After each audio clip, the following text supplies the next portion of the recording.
Going on, Gecko people? I'm just getting everything set up right now. I hope that you guys are having a good day.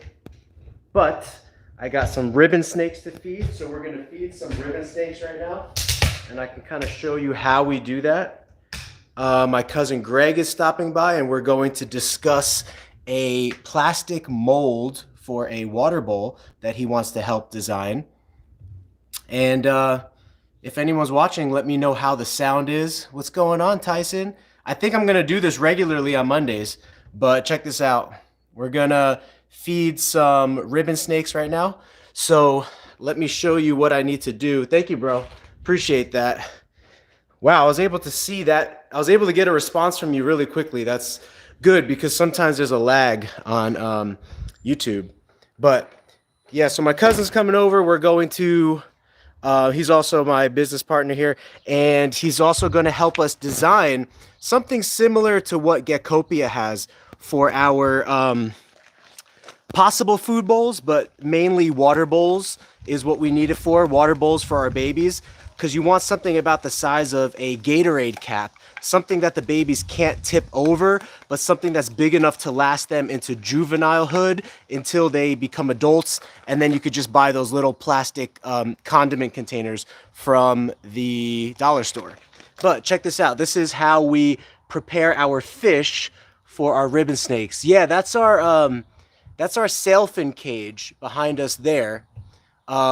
We have some videos about when I built this cage, and you can kind of see it from like scratch. And then we also have our Tegu caging over there. Two of our Tegus, I believe, are pregnant right now, gravid, so that's pretty cool. But I wanted to show you guys how we feed off the ribbon snakes right now, because ribbon snakes can actually live basically completely on rosy red minnows, which makes it a really cool snake because then you don't have to worry about mice and stuff. But when you get the water, just kind of turn it upside down like that. Actually, let me see here. Yeah, so you can turn it upside down like that, let the water drizzle out, and then we're going to put these fish into these prepared water bowls for the ribbon snakes. So you basically just put the food into the water bowl for the ribbon snakes, and that's it. It's really, really cool, really easy. They're such a great display snake because you can, when you watch them eat, it's so fun to watch them eat. They are a little shy, so we'll see if we could catch it on film right now. But when you're just sitting in your room watching them eat, it's like the coolest thing ever. So I'm going to drain as much water as I can so that I can evenly distribute the fish where I need to. So let me show you now. We're going to go back inside here. I think my wife's home. Hey, hon, I'm on stream right now. Just letting her know. So what you're going to want to do, because water out of the tap has chlorine in it, it will kill the fish almost very, very quickly. So you want to get some of this prime stuff, concentrated conditioner for marine freshwater. It's just called prime. It removes chlorine basically. And you'll just want to pour just a little bit, basically like a capful, into each of the containers that you have down here. And then you're going to pour your fish in. So this is the adult one, so we're going to pour a decent amount of fish in here, and then we still want a decent amount of fish for our juveniles / babies because they eat a lot. Ribbon snakes eat a lot. They will pound through fish like crazy. So this is about 50 or 60 of them to feed 6 ribbon snakes that we got. So now that the water has the prime in there, just going to swirl it around a little bit so that it takes away all of the chlorine and stuff. And then here's the baby. Here's the baby tub. Not the baby, they're juveniles now. But you can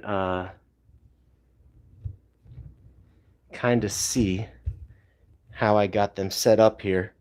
They got a little rock and a little hiding place. You just spray down with some moisture, you know. I got some isopods and stuff in here to help decompose their poo and whatnot. And then you just put the food in there. I'm actually going to give them a couple extra fish from the adults container here because the babies, they do eat a lot. You just give them a little hot spot. As you can see right there where that green towel is, there is a heat pad right under this side.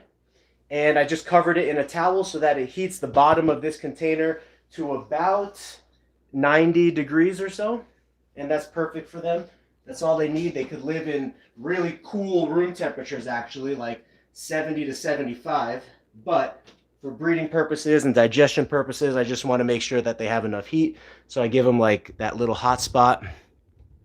And then here are the adults.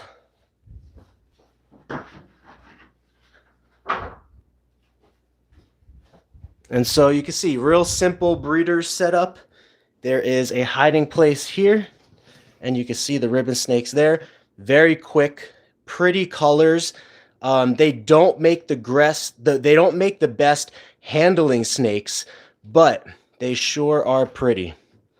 Very quick, very pretty, and the way they eat is really, really cool. But look how quick they are. Look, this one's making a getaway here.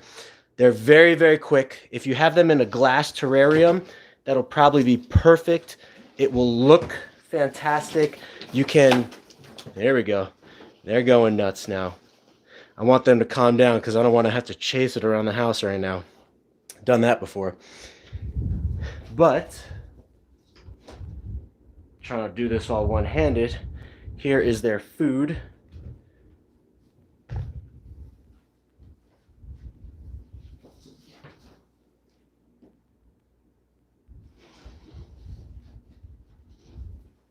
Go.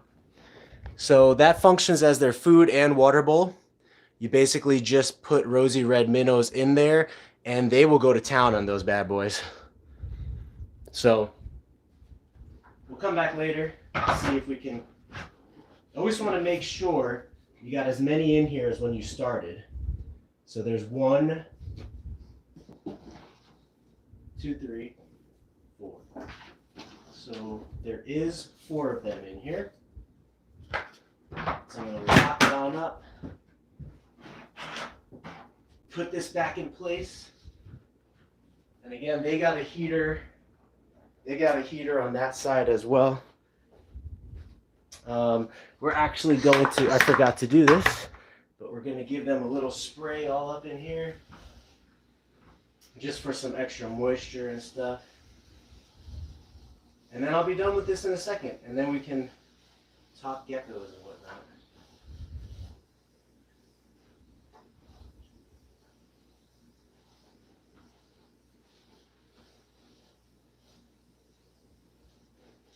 Okay. Release the extra air. Just a quick look at our temporary savanna setup there. There's a little eyeball of one. You can see him popping out. Bearded dragon. All right, so you know me. I always like to wash my hands between creatures. So we're going to go wash our hands. And then we'll go into the gecko room. And I can look at your questions and see what I missed.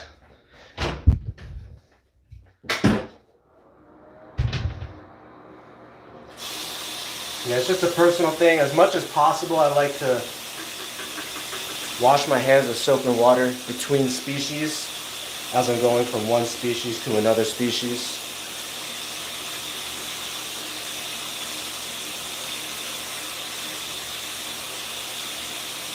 And I'm planning on getting rats for the snakes tonight, so that's another reason why I'm doing the stream a little earlier, but I want to start doing it every Monday. Do you like Mondays? Is it kind of like something to look forward to? on a Monday. Promise I'll get to you guys here soon. I'm sorry.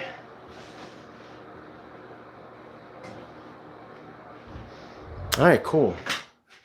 Now I'm freed up. Let's go in this hot gecko room. Oh, it's actually not too bad in here. All right. Now I'm going to sit at the gecko table and answer your questions.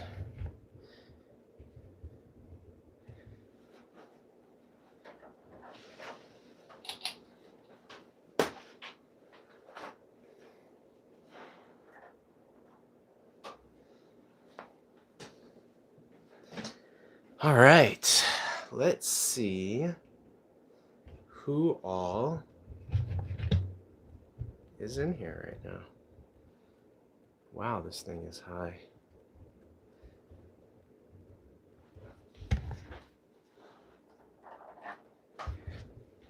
All right, guys, looking at your questions now. Have you done research on crypto and leopard geckos? I have done a little bit of research into crypto as well as the other parasites. Most parasites in leopard geckos can be treated except for crypto. I think I might have even had a gecko that had crypto one time. It was also an enigma gecko, so I couldn't tell if it was withering away because of the enigma syndrome, stressing it out, where it couldn't eat, or because of crypto. But I treated it as if it had crypto. I kept it away from the rest of my leopard geckos, and eventually it died. Yeah, quarantine is good. Geckos with crypto will typically not gain any weight. They will just wither away, to my knowledge. So if you have a gecko that's withering away, and especially if you treated it with parasites and medication and it's still withering away, then you might want to definitely consider that one to possibly have crypto there. It's like opposite of cryptocurrency. Cryptocurrency is good. Cryptosporidiosis, or whatever it's called in leopard geckos, very bad. But it also is a little bit more on the rare side. You're not going to see too many geckos with crypto. And that's another reason why mealworms are such a good feeder insect, because a lot of the worst parasites are thought to come from dirtier insects, such as crickets. So dubia roaches and mealworms, and superworms, which are thought to be cleaner insects, it's a little better to feed those. Yeah, Tyson said he had a gecko that passed away from crypto. I actually took my gecko that I thought had crypto, took it to the vet to see what they would charge to find out if it had crypto. And basically they said, it's no guarantee that we're going to find out it has crypto. And to do a full parasite check on your gecko, it's going to cost like $400 or $500. And so I was like, okay, well, no thanks. I'm just going to, do what I have to do on my own, try to take care of this gecko. And if the gecko winds up not making it, I can either find a humane way to put the gecko down, which this sounds kind of bad, but crushing the gecko's skull is the fastest and thought to be the most painless way to euthanize a reptile, whether it's a snake or an animal, because it just crushes the brain, severs it from the spinal cord and whatnot. And I know that sounds horrible, but if you're looking for a humane way to put your reptile, down yourself, that's worth considering. So what's up, Joe? Good morning. We'll always appreciate you and everything you do. I was the one that emailed you about the baby blizzard trying to find a home. Oh, really cool. Well, thank you for putting your trust in us and trying to find a good home for that animal. That's great. I think you said you did find a home, right? Which is awesome. First time I see how fast those... Yeah, ribbon snakes are super fast. They make the best visual display animal, because when they're hunting, we'll go in a little bit and you'll see them hunting. But when they're hunting, it just looks so cool. Oh, let me go tell my wife that my cousin's coming over real quick so she just knows. Hey, hun. Greg's stopping by real quick here in a little bit, all right? I told him just to come in. Okay?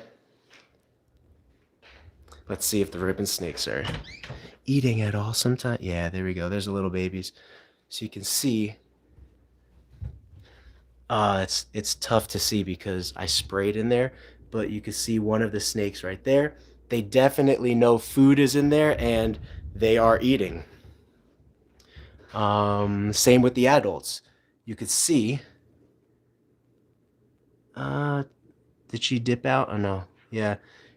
It's so cool though. When they're eating, they sit on top of the water bowl and they will dive into the water bowl, grab a minnow, eat it, and then do the same thing over and over again. It's really cool to watch. But those are ribbon snakes, and that's why I want to work with ribbon snakes, because for anyone who doesn't want to feed live mammals to their snake, like chicks or mice, ribbon snakes can survive solely on rosy red minnows, which are very cheap and commonly found at the pet stores. So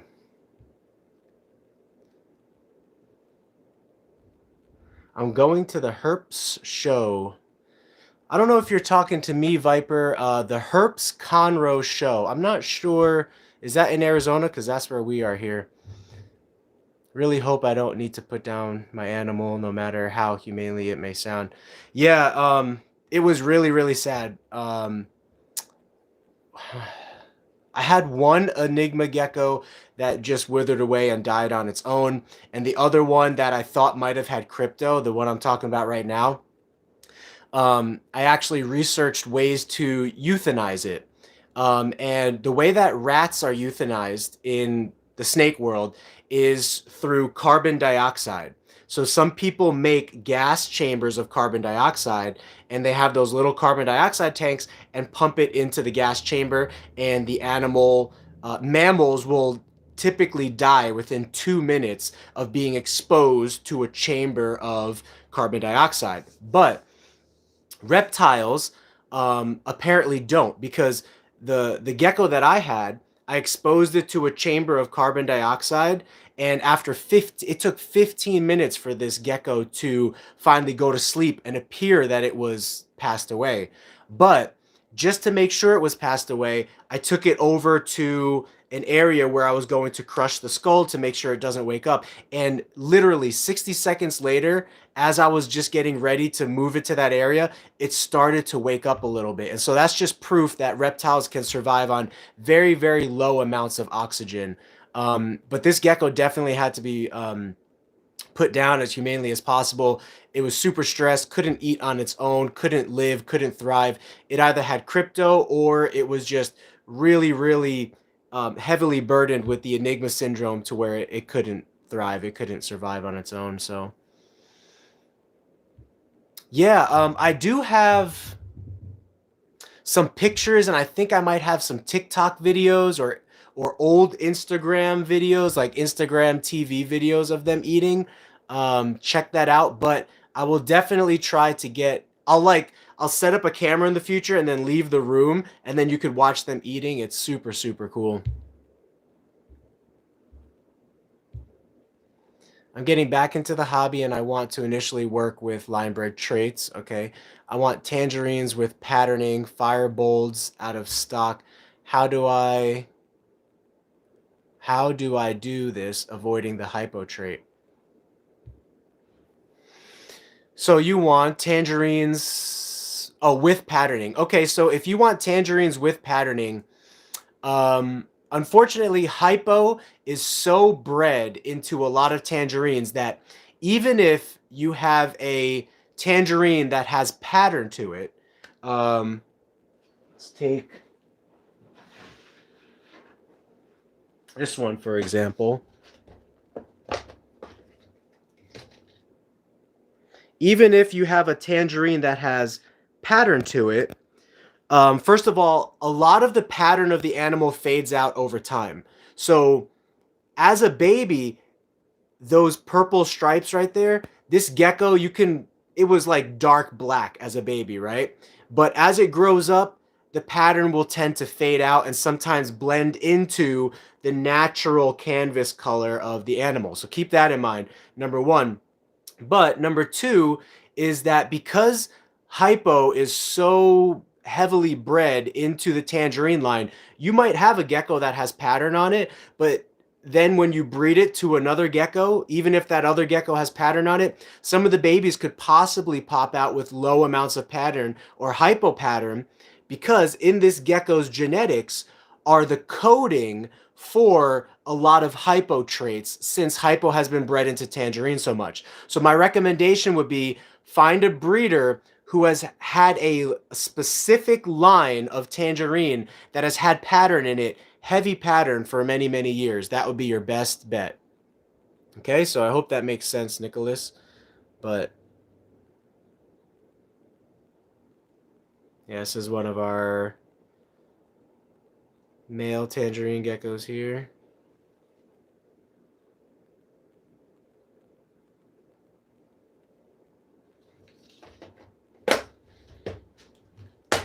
And yeah, so that male tangerine gecko was bred to a hypo tangerine over here. And so half the babies that we have are kind of hypo-ish and the other half have pattern. I do like the pattern as well. That's why I didn't want to pick two hypo tangerines to breed to each other. And that's why I bought a male that had different characteristics than the female. The female had all orange hypo pattern, and the male had a orange green with pattern coloration to him. So I wanted to cause those two worlds to explode and create some cool contrast. So what's going on, Crescent? Yeah, I know it's been a long time. I did a live stream last Monday. I don't think I saw you there, but this Monday, someone was asking me, one of our followers was asking me, he's like, "You gonna do it tomorrow?" And I was like, you know what? Yeah, let's try to do this regularly on Mondays. Maybe that could be like the day that I set for live streams, and I'll do it around this time so that we could catch some people from the UK, like Tyson, not Tyson, sorry, Joe, and some other people that are from like Indonesia, Asia, and stuff. And we could still catch some of the American people coming off of work and everything. East Coast, West Coast. Do you think that expos are the way to go when looking for? Um, I would actually say when looking for a good quality reptile, look on Morph Market, number one, but also look on Facebook forums for leopard geckos. So there's a number of Facebook pages for leopard geckos. Just type in leopard gecko groups in the Facebook search bar, and you'll find a bunch of leopard gecko Facebook groups. On those groups, find the people who have the nicest looking geckos and message them personally and ask them and be like, hey, I want to put a down payment on this, or I want to, or just ask them, do you have any available geckos of this bloodline? And sometimes you will get stuff that is not even up for sale yet. So Morph Market, number one, but also stalk people on Facebook forums and groups, number two, and find out who has the nicest stuff. Follow them and message them, and start conversations with them about wanting to purchase geckos. So heard from most people on social media that you should not breed Leo if you don't know their genetic. They should just be a pet. Is this? No, in my opinion, it's not unethical to breed a leopard gecko if you don't know its genetics. Number one, most geckos in the hobby, we don't know the genetics absolutely. So it would be unethical to breed almost any gecko unless that gecko's line was completely proven out already. I do know that there are a lot of people that tend to favor the idea of not breeding a gecko unless you know the genetics 100%. But number one, it's very difficult to know any gecko's genetics 100% unless it's been fully tested. And number two, it's your animal, and I think that you have the right to humanely breed that animal in any way that you want to, and I don't think it is unethical. How long can leopard geckos go on a hunger strike for? I had a leopard gecko not eat for 6 months. Only one. Most of my other leopard geckos that go on hunger strikes, and again, it's not a full hunger strike. Some of my females here and stuff, like during breeding season, they will nibble at their worms. So I'll just give them less food, but they never stop eating completely. You might think they stop eating completely, but unless you're counting each worm that they eat, you'll never know, because most of them will just nibble a couple times. But yeah, I had a gecko not eat for 6 months, and now she's doing perfectly fine and thriving, and she's gaining her weight back. Her tail shriveled down thinner than the base of her tail, and I've spoken about this in some of my other live streams and some of my videos, I believe. But I was really concerned that she had parasites. Turns out one day out of the blue, she just starts eating and putting on weight. So I don't think she has parasites anymore, because if she did, I wouldn't be seeing the results that I believe I'm seeing with her. So I would say anywhere from 2 weeks to 2 months is average. And as long as the gecko is not, as long as the tail of the gecko is not becoming skinnier than the base of the tail, you really have nothing to worry about. These geckos are really well designed for survival. I mean, they go down in the wild for 4 to 5 months sometimes in the winter season in the desert where they're from, like Iran, Iraq, Afghanistan, Turkey. When it gets cold out there, they go down, they go to sleep into hibernation, which is called brumation for reptiles, and they won't eat anything for 4 months. And so just keep that in mind. These animals are designed to thrive without food and even without water. I always like to offer food and water, even if they are fasting. I'll offer them little bits of food and water just so that they have it.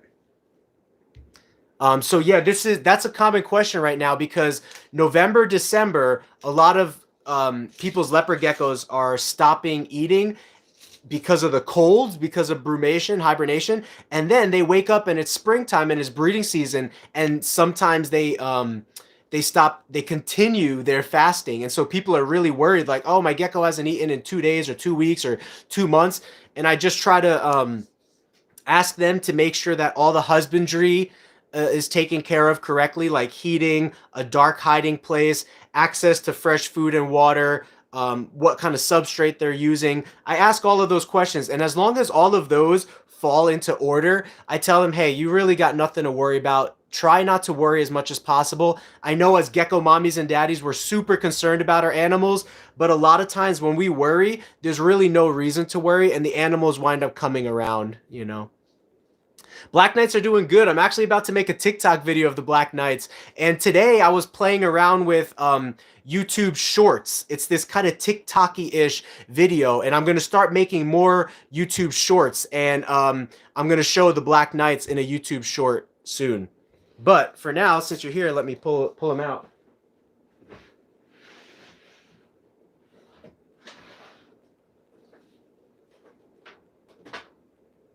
So Black Knights are doing good though. I mean, I'm trying to breed this male to as many girls as we could put him to and whatnot, as well as his Black Knight girls. What happened with a couple of the Black Knight girls? They ovulated, they reabsorbed their ovulations, and then they're not ovulating anymore. This does happen with leopard geckos sometimes. Any leopard gecko morph. It's just unfortunate that it's happening with our Black Knights because we're really looking forward to eggs, right? But it is what it is. And that's why I'll always tell people who are, trying to turn this hobby into a business, just because you invest a lot of money into something doesn't mean it's going to pan out. So you kind of have to have backup plans and other things in place to support yourself or to support your expenses for the hobby, just so that you could be ready if things don't work out 1 month or 1 year, For males, it's unusual for them to go on a strike, which is true, but some of them do. Yeah, John Thesis, I have the same issue. Agree with Frank. My female gecko just nibble the mealworms. I could count the mealworms and put them in. Yeah, you could count the mealworms and put them in. I just sprinkle in less, and I know now that as long as my husbandry is up to date, that I don't need to worry about the animal, and so I try not to worry about it. And I try to encourage people who are worried. I try to help you with your feelings a little bit to assure you that as long as the husbandry is okay, that 9.9 times out of 10, that gecko is okay, and it's just going to need a little time to come around. I've also been meaning to update you on the ball pythons. We finally got all of them on a regular feeding schedule. That's great. I know when I first started with ball pythons, I was like, man, how do I get these guys on a regular feeding schedule? It's like a beast. But once you do, it's so awesome. That's so funny. You got to take your female on a drive. Yeah, I have 50 ball pythons in our collection right now. One of them still hasn't eaten after 3 months, but the rest of them have eaten, so that's good. Is EcoEarth a good substrate? EcoEarth gets dusty. As long as you keep EcoEarth damp, it will be hard and it won't be dusty, and that's what you want. EcoEarth is great inside of a humid hide, but if a gecko is only on EcoEarth, a lot of that dust is going to kick up in the gecko's nostrils, in the gecko's eyes. And if you're not feeding the gecko in a food bowl, the gecko's constantly going to be eating mouths full of dust if you don't keep it sprayed down. So here's my thing about Eco Earth as a sole substrate, not just in a humid box, but a sole substrate. Keep it sprayed down and you'll be okay.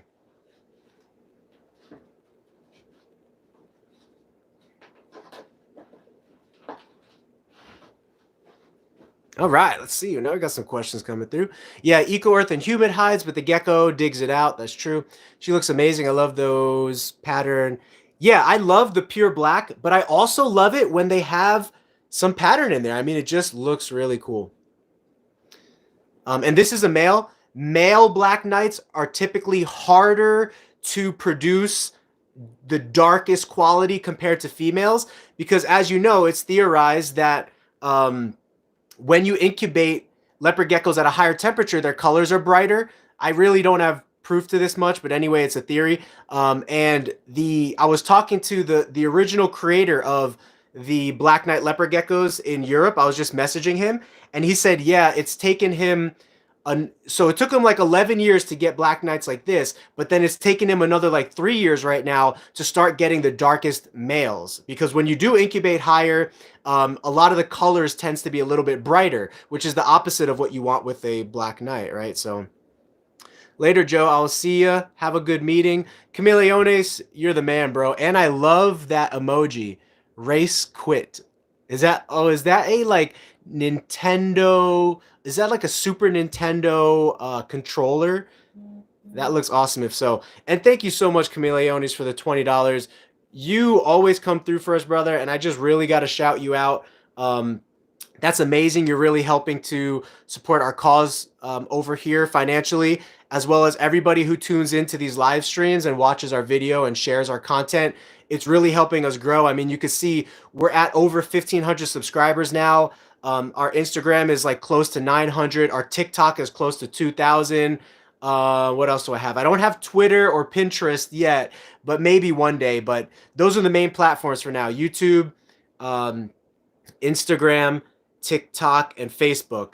So Facebook's a little bit slower coming around for me. I think we're only at like 300 or 400 followers, but I'm not too worried about that because I really like and enjoy Instagram and YouTube and even TikTok. So thank you, Chameleones. Appreciate you, brother. I love when they're dark, but you can still get a pretty pattern. Our male is similar, pretty dark, but has vivid dark patterning. That is cool, yeah. And sometimes they'll be darker than other times, right? So like this guy right now, he's not so dark, but other times he will be more dark. Similar to how people report sometimes that their blizzards will be darker at certain times of day or whatnot. But does anyone need a darkling beetle colony? Is that the beetles that clean up after like dubia roaches and stuff? That would be pretty cool to have. That's good to have. One of my females laid on the first, and one of her eggs dented from low humidity. Readjusted it back to 99%. Will this affect the health with no, a day of low humidity should not affect the health. Chameleones, you're pumping it through again, brother. $10. Wow. That is so awesome, bro. I really, really appreciate that. So Chameleones, he's been a faithful follower of us like almost since day one. I know I've been talking to this guy for a while now. He also has his own YouTube channel and stuff. So if you feel like you want to support another fan slash follower slash supporter of our channel here, give Chameleones a follow. Click on his little icon. You could go to his channel, and he's a cool Spanish guy. I think he speaks Spanish as well for any of our Spanish-speaking followers, because I know that that's a huge demand in the reptile world. So I think that's great, brother. Thank you for the 20. Thank you for the 10. So thankful for that and really appreciative of it, man. Oh, they're mealworm beetles. Okay. Yeah, mealworm beetles are great, you know, especially if you want to produce mealworms. So it's the same with my dark blizzard female. We just call it her getting fired up and fired down. Usually fired up and fired down is an expression you hear with crested geckos and gargoyle geckos. But in leopard geckos, you also hear that with black knights and blizzards and stuff like that. Maybe even Murphy's patternless, but mainly blizzards and black knights you hear that with. Thank you, bro. I appreciate Chameleones. I can't thank you enough. That's really, really cool. Maybe some of that money will go towards us getting an official vlogging camera one day. But I'm just on my Samsung Galaxy S10e phone, and it's not too bad, huh? Our video quality comes out really good. It's just on the live stream, sometimes like up close animals and stuff is not that good, but I think this is looking pretty good right now. I can't see the eyes because I'm kind of blocking it, but I think it's pretty good. Yeah, really cool. So yeah, I'm thinking that we're gonna do Monday live streams, guys. Yeah, the eyes of the Black Knight are amazing. They really pop because of the bold dark pattern, you know, on the gecko already. Um, so yeah, I mean, I counted yesterday. We are at almost 70 babies for the season right now, and I think we're only like halfway through. Like we still have females that are laying. We still have eggs and lots of eggs in the incubator. We still have like 11 females that haven't bred or haven't produced eggs. Look at this little one. Crawl, little one, crawl. I don't want it to fall off my head, but I do want him to sit up there. So look how cool that is. Chameleones, did you do another 10, bro? You are crazy, my man. I appreciate that. You know, shout out to Chameleones. Give him a like, give him a follow. He's really helping support us over here, guys. Every dollar, every donation counts. Of course, $40 is going to take us a long way. We are doing this full time now, and so the more money that we bring in from all of our streams of revenue, the more that we're able to accomplish our dream over here in bringing awareness and education and entertainment of reptiles more to you guys on a digital and virtual platform. And we do hope to open up a reptile zoo out here one day in the future so that you can come in and you could see like our genetics lab of us, you know, working on ball pythons and leopard geckos, but you could also interact with like water monitors, reticulated pythons, boas, tegus, and you could come in and have like your own Jurassic Park experience, as well as get a snake massage. Brian Barczyk does snake massages at his facility, and it's really cool. So you lie down on a table and you get you know, you take off your shirt or put a bathing suit on or whatever, and then you have like giant boa constrictors crawling across your back, and it feels so good because of their muscles, you know, constricting over your body. It acts as a massage. So what babies have you produced so far, and how is that snake with the dented? Yeah, so the snake with the dented umbilical cord, I can actually take us over there right now. So the leopard gecko babies that we've produced so far, let's take a look, and then we'll go see the snake. But we're looking at 2 tangerines in here, tangerine, tangerine, tangerine, tangerine. So working our way all the way down to the last tangerine. So these were all temperature sex for females. So we're looking at, oh, this should definitely say 46. I was like, I know we're higher than that. So, see, tangerine 45, tangerine. Oh, wait, no, this one, sorry. This one came from up here. See, I relocated him. Look how funny that is. It just happens to be right after tangerine 45. But, yeah, tangerine 46 has not officially been made yet.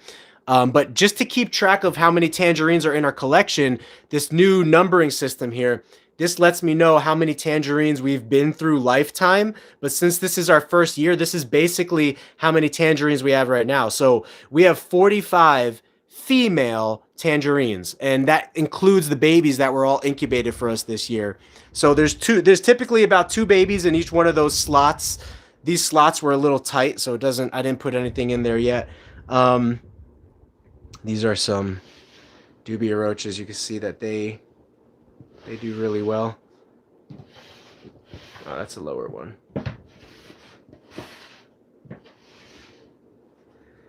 But yeah, you could check it out. Dubia roaches, they be having tons of babies, and there's thousands of more in here. So it's a great way to support your business through dubia roaches and selling that to pet shops. But yeah, I mean, it would be hard to like take out and show every single one, but these were some of the first babies produced, and they are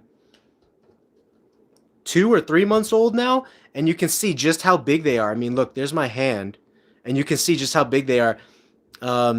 This one is a little less bright than this one, but it doesn't mean anything at this point, because sometimes, even if they're less bright, they turn out more bright as time goes on. So, but this one, hard to pick it up on camera, but really nice oranges and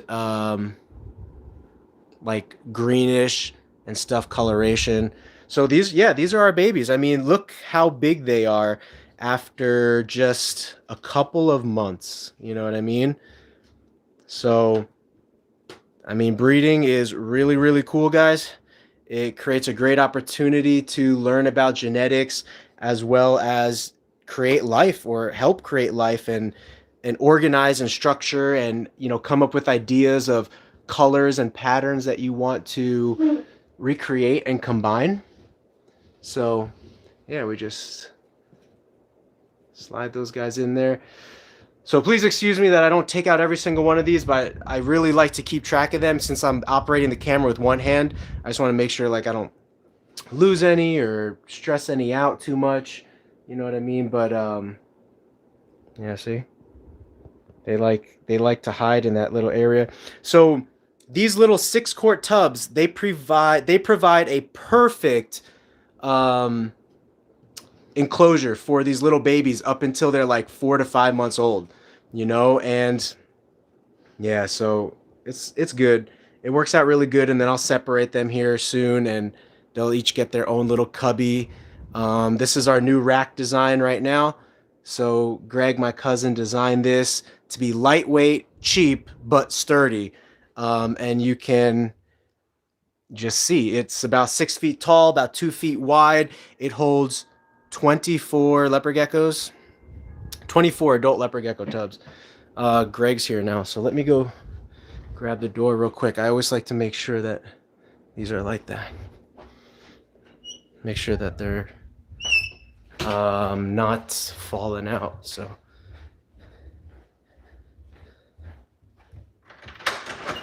what's up, man? You got the Spider-Man shirt on, huh? Oh man, look at this. We got some newspaper. Greg also has a, what is the laser called? It's like a plastic engraving. Oh, it's like a 3D printer, right? So he's been messing around. You could show some. What have you been messing around with? What you got here? Oh, which way are we going? It's showing this way. So this stuff. So wow, look at that. The sim containers. So four eggs if we wanted to try it. There's some finished work that needs to be done on them. Yeah, so look at that. Because like if you really feel for like on the back side, it looks absolutely fantastic. Right. But on the inside where the eggs actually sit, it's a little rough. And you could take like a piece of sandpaper to that, or whatever. Or literally just take the soldering iron. Oh yeah, that too. Flatten it out that way. But yeah, that's good for anyone who likes these sim container kind of things. And then, oh, I like this. This is going to be for our thermostats, right? For the thermostat. So all this is from Thingiverse. There's like 1,000 of them on there. This is just a craft box. So, you know, you cut this down with a Dremel or something of that sort. Oh, gotcha. Wait, your printer made this, or you bought this? My printer made this. Wow, that's smooth. That's nice.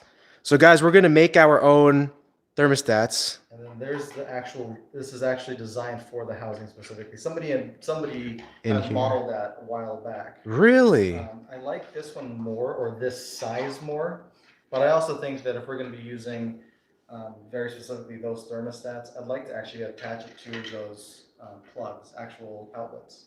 Because I think that the outlet appearance looks really nice. If we could actually get an outlet on the outside, thermostat and all the wiring caught inside of the box itself would be better. Okay, nice. Wow, your dad really came through with the newspaper. Is that all him? Yeah. Oh man, so we use this, guys, for all of our plastic tubs and everything. So newspaper is great. I put out a memo to like everybody on Facebook. I was like, get us newspaper if you can get newspaper. So Greg's dad came through. Did you want to see the... Yeah, sure. So actually the size of the Gatorade cap, let me show you here, because we're gonna make our own little water bowls for our baby Leos, but those are the size of the Gatorade caps. So guys, I find that these little Gatorade caps, they make the perfect size water bowl for babies because it evaporates the water after like 2 days and then you can just refill it and you don't have to worry about slime. It's a perfect size where they can't tip it, but it's big enough to where they can drink from it for a couple of days if they wanted. So this is how we wash all our water bowls here. So that's what's going on right now. It's like a little bleach. I just pour a little bleach, some soap in there. It kind of degreases and works its magic. And then I dump it, rinse it, and then everything is good to go back in the rack. But yeah, that's the size. People were asking about the little baby with the open stomach. So I was just going to show that. So while you're here, since Greg's a doctor, he can kind of look at this with us. But here's the little baby with the open stomach.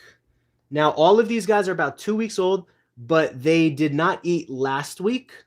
None of them ate the pinky mice last week. That looks great. But yeah, you can see it here. And then, so you guys can see it actually is healing up really, really good. So it's closing. It's closing.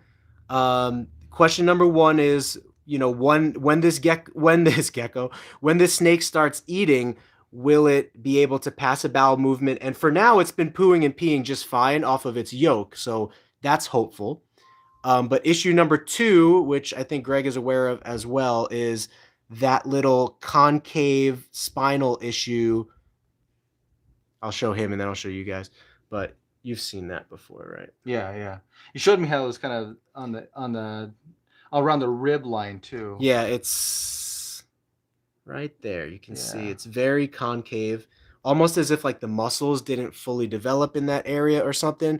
So we're going to be keeping a close eye on this one, and hopefully, you know, it pulls through, it's able to survive, and we're just going to hold on to it over here until we know its health conditions one way or another. And we might just wind up keeping this little one for life if we never feel comfortable to sell it to someone.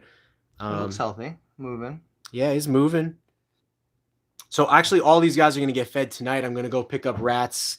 We're going to try mice hoppers as well. Anyone who has problems with feeding little baby snakes, you could try fuzzy rats first. And then if fuzzy rats don't work, try mice hoppers. And then after like 3 mice hopper meals, like 3 weeks or, you know, 3 meals in a row, then you could try to switch them back over to rats and get them going on rats as soon as you can, because rats will have more nutrition and whatnot.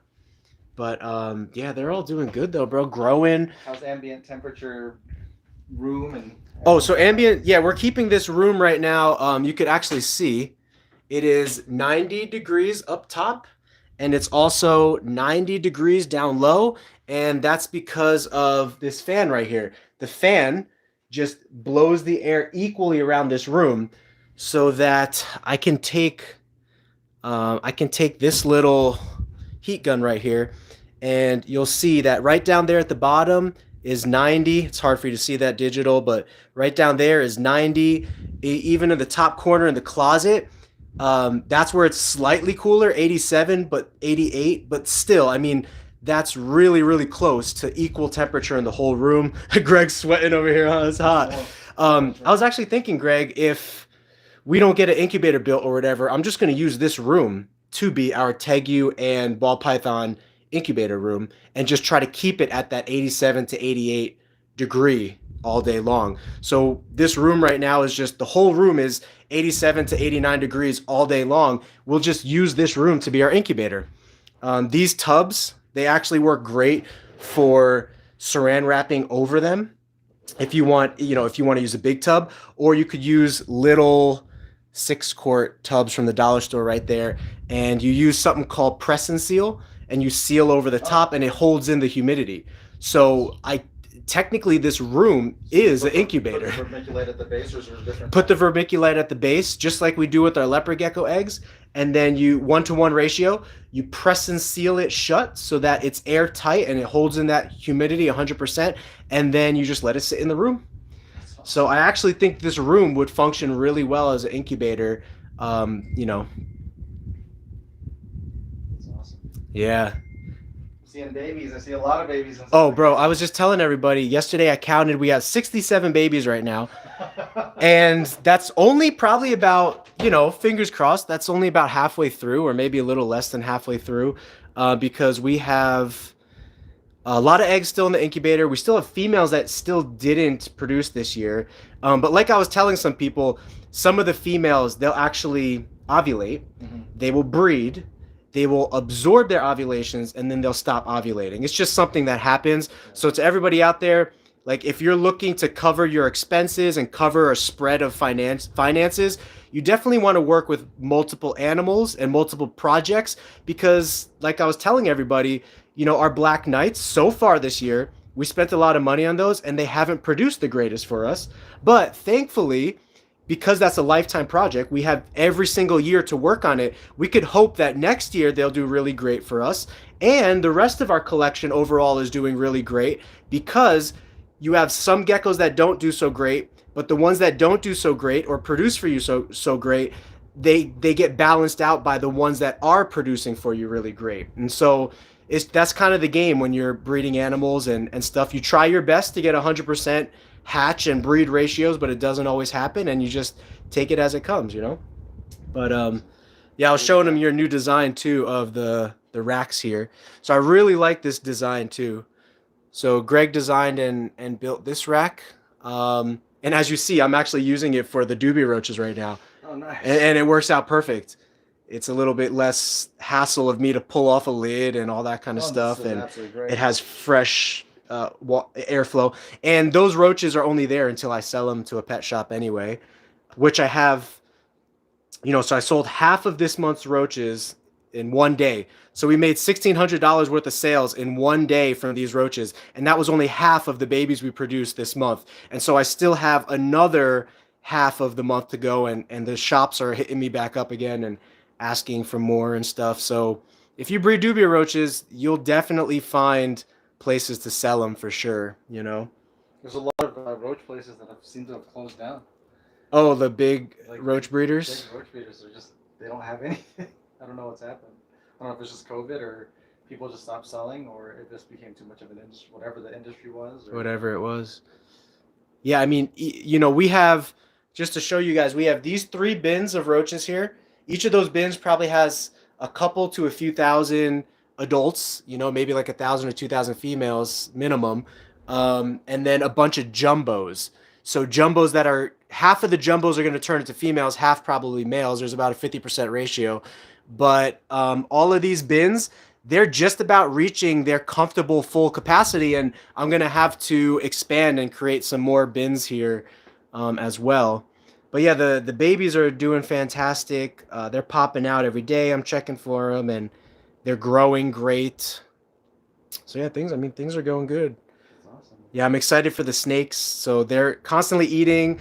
I'm trying to work on breeding them. Some of them are looking more plump of the females, so I'm hoping that they are gravid, and others of them, you know, they're not due till later this year. But they're starting to eat a lot, which could be a sign that their body is getting ready for breeding, because they're trying to pack on that weight.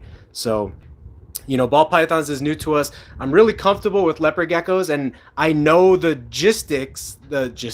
I know the basics of like what to do with ball pythons. I've watched it and seen other people do it, but until you do it yourself, it's really hard to get comfortable with it. So I can't say I'm comfortable with breeding ball pythons yet, but I'm getting there, you know, little by little. Same with tegus. You know, I think we got a couple gravid tegus, but again, I'm being like a worrywart. I'm like, does she have enough nesting material? I don't want her to bind and hold her eggs. Should I remove the male now so she's not stressed out? Like all of those questions, right? But that just comes with time, you know, that kind of comfort comes with time and sometimes failure. And Greg knows sometimes your failures are your biggest lessons to success in the future, you know, so.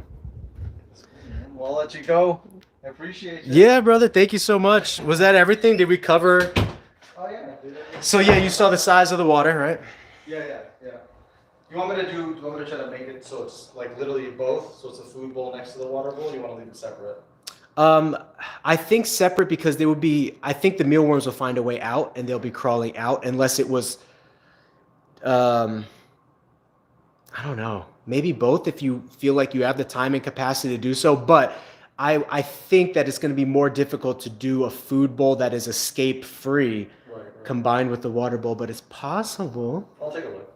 Yeah, if you can. There's a bunch of stuff on Thingiverse, and that's the reason why. Like, the design of it actually is relatively easy, but it just, you know, and let's be honest, 3D printing is like, it's a kick in the face. Oh, let's do this. It needs to be separate because sometimes I have to wash the water bowls more than the food bowls. So regardless, it has to be separate. So maybe we'll work on just a water bowl design for now, and then a food design. And then in the future, maybe a conjoined design. But for us and our large operation, it's going to be easier to have them both separate. But take a look at this real quick. So I'm not saying you have to do it this way, but it's an idea if you happen to think about it. The design of these water bowls is kind of tip proof, Yeah, so because of a little bit of that tapered edge right there. Large animals can't tip it. Now, no baby has ever tipped over a Gatorade cap, but as the baby grows older and becomes stronger, he might tip it. So if we had a design of a plastic water bowl that was similar to that, I think it's more tip proof. That's just a thought. It's actually really easy to do on 3D designing. Oh yeah? Yeah. It's just a thought. If it winds up being difficult or whatever, like I said, none of them are giving me any problems right now with the Gatorade, you know. I'm using this. So guys, I'm using this as a compost bin right now because it attracts roaches and flies and bugs for our sailfin dragon. So he's in there and he has access to like all kinds of bugs and critters that are decomposing all of the stuff that I'm throwing in there, like dead bugs and egg shells and old fruit peelings and stuff. So if you ever need to compost one of your reptile bins, just throw some stuff in there, and isopods and worms and flies, they'll just inhabit that whole area, and it'll be really, really great. Bioactive. Yeah, I'm excited though. Hopefully these Tegus come through. I'm excited for that. But All right, man. Take care. all right, brother. Thank you so much. I'll see you next time. Take care. Bye, Wood. All right, so thank you guys for your patience. That is my cousin, my medical advisor, as well as my business partner here, who has taken an interest in, you know, what we're doing over here, and to help support the cause. You know, he invested in quite a few high dollar projects of ours, ball pythons wise and stuff. So what babies have you produced so far, and how is that snake? Yeah, so I just showed the snake with the dented.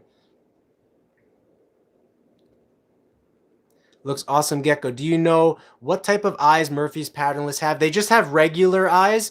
To my knowledge, Murphy's patternless is not like Blizzard, where they actually develop a specific like mutation of an eye.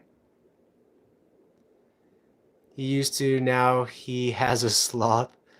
I got a deal on thousands of dubias for $80. The guy, oh, that's great. Yeah, breed those. That's a good, that's similar to what I did. I had a lady that had thousands of dubias and she just didn't need them, and so I actually gave her a leopard gecko in exchange for them, and then you know, I just started breeding them after that. But that's how I came up on a good deal, you know.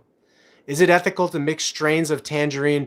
Yeah, strains of tangerine is not considered unethical like mixing strains of albino, right? So when you mix strains of albino, that's considered a little bit unethical, because you'll never truly know what albino is being displayed.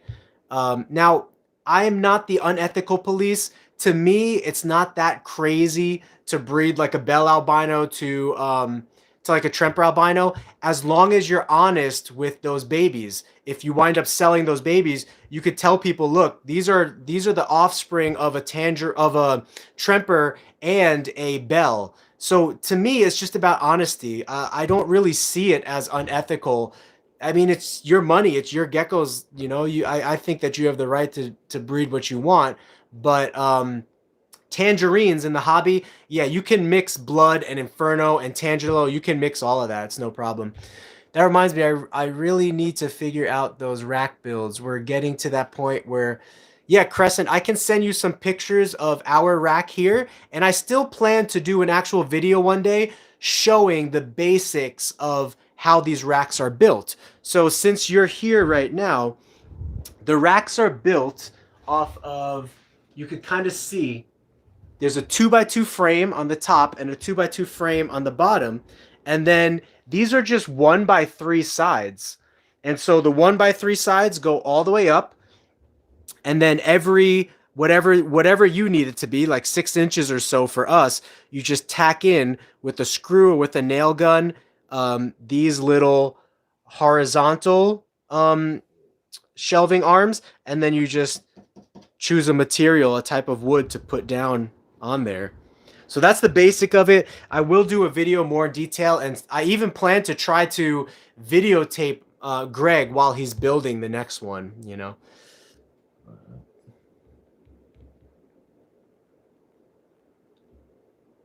So you're hand feeding a gecko. She only wants to eat Repashy grub pie. Okay, that's good. I mean, that's a positive gain. If you got her eating, that's great.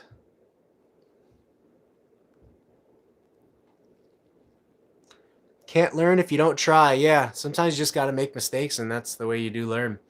Ball pythons are just a bit more, yeah, nerve-wracking.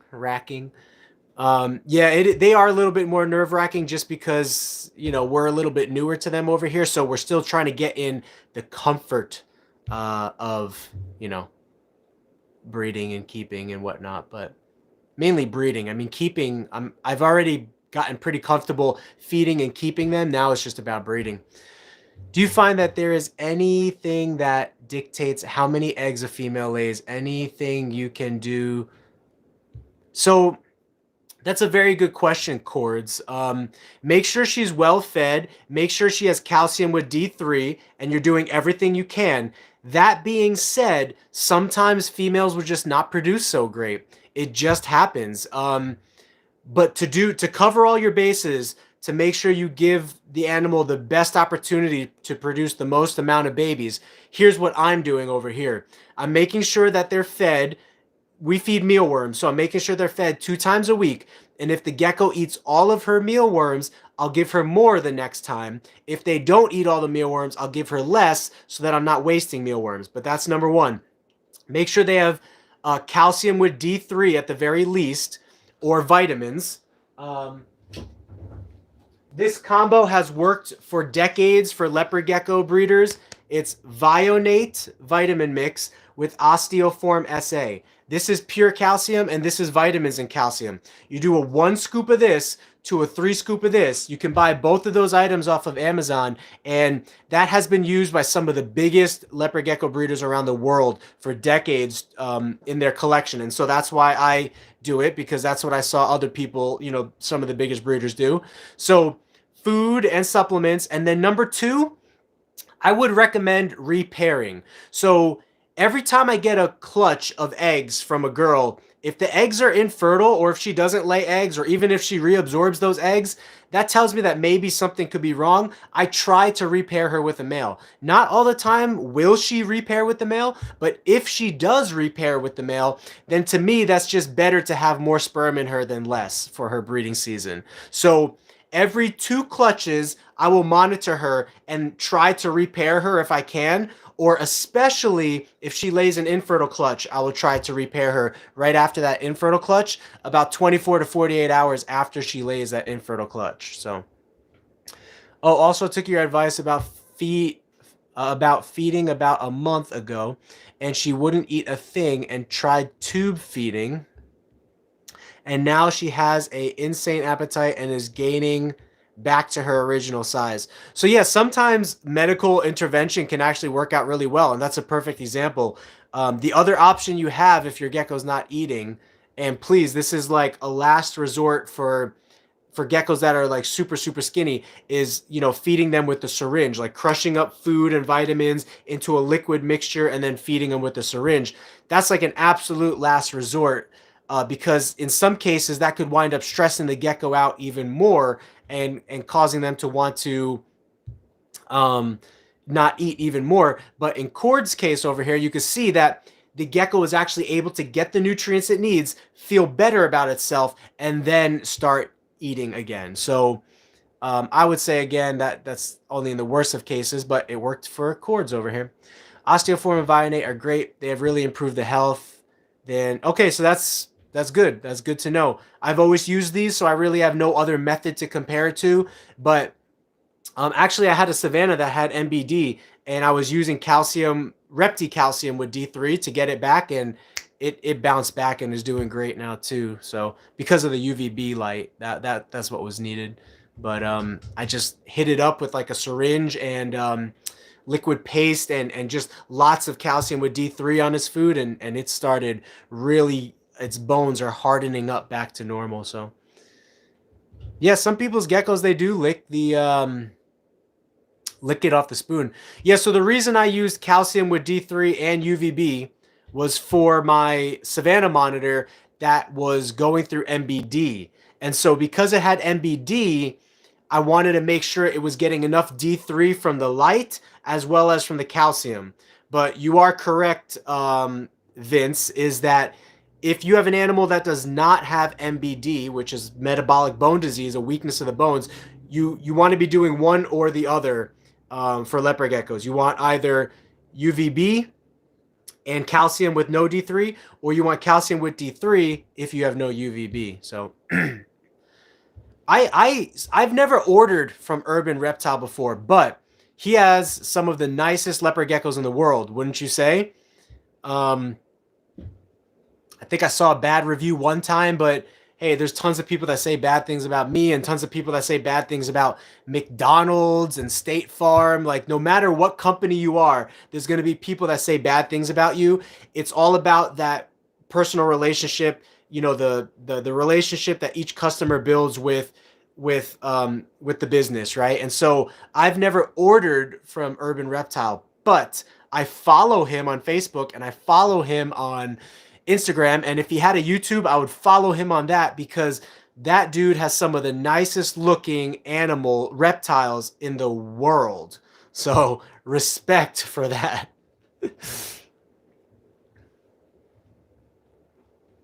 I'm gonna go wash my hands, grab some water. My throat's drying out a little, and I want to check to see if my rat breeder, what time he wants me to pick up the rats, so I know how long I have to hang out with you beautiful people here before I have to go. I think I left my water bottle. Did you really? That's progress. Yeah. Oh, Whitney was able to carry the cat inside, our cat that doesn't let us carry her. So you can say hi to Whitney for anyone who knows her. If you don't know her, this is Whitney, my wife, also my #1 supporter, and yeah, very supportive reptile wife. I guess you became a reptile wife after, you know, I got more into it, but she's just been totally supportive and she helps out. She's on a lot of the live streams and stuff, just not tonight. What are you doing tonight? You going to class? Okay, cool. Yeah, I'm gonna pick up rats tonight and stuff and hang out on the live stream here for a little bit.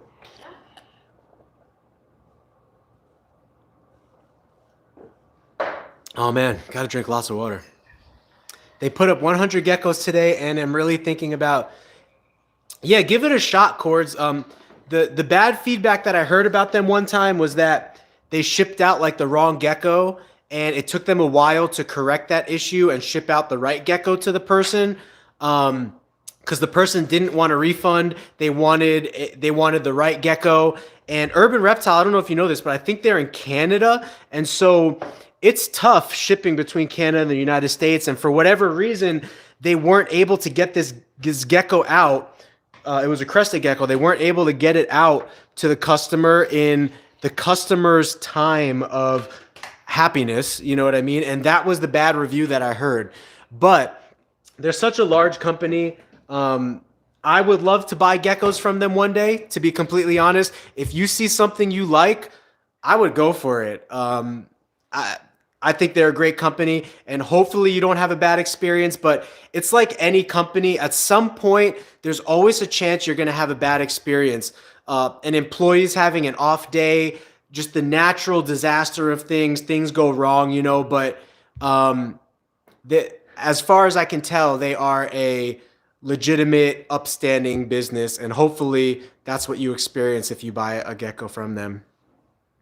I use an under the tank heater for my Leos, but wondering if I should use a heat lamp also. No, the under the tank heater is fine if that area is getting to be 90 degrees. As long as you have a hot spot that's 90, that's all you need. Do you have any advice for a heat pad that lost its stick? Tapped it, still droops. I read online that once they unstick, they kind of they don't go bad once they lose their stickiness.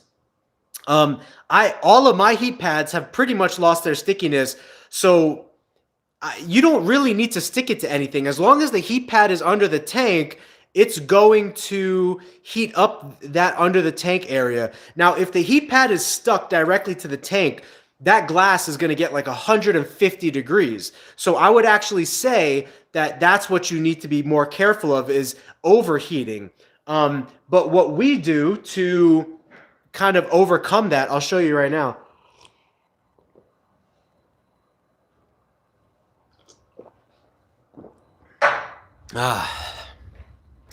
Yeah, we use a towel underneath the tank. That's exactly what we do. So yeah, you can see here's our little, there's the heat cord, but the little heat pad is here underneath this towel. We just fold up a towel a couple times and that dials down the heat a little bit. And same thing with this. We fold up the towel a little bit, that dials down, and we put the heat pad in between it and that dials down the heat. You absolutely do not need it to stick to anything. There's the ribbon snakes. They were feeding. I think they pretty much ate every single fish that was in there. And it's hard to see. Actually, impossible to see. But I'm pretty sure those babies ate all the fish as well. Yeah, we're hoping to build a outdoor bearded dragon enclosure and savanna monitor enclosure soon. So that's why all of those plastic tubs right there is just a temporary setup. But any thoughts on Cypher from Gecko Boa? And if so, what you would want to mix it to? So my honest thoughts about Cypher right now is that it is not impressive. Because it really doesn't, from what I can tell, it really doesn't do anything right now except put a stripe down the back of the gecko's tail. However, that being said, if you learn anything from the ball python world, the most subtle genes sometimes, when in combination with other stuff, wind up creating some of the best looking combinations. Now, do I think that's going to happen with Cypher? It's too early to tell. Do I want to pay thousands of dollars for it right now? No. Will I possibly invest in it in the future if I think that there are some cool combinations? Yes, but it's just such a new gene right now. And yeah, I think it's John from Gecko Boa. He just hasn't released a lot of information on it yet. And there's really not a lot of like pictures to show the potential of it. Not at least that I have seen. So that's just my opinion right now. Let's see. We'll actually look at it together here. Cypher Leopard Gecko. Let's see if he's introduced anything new. So the Cypher, it has like this little line down the back and this line down the top of the tail.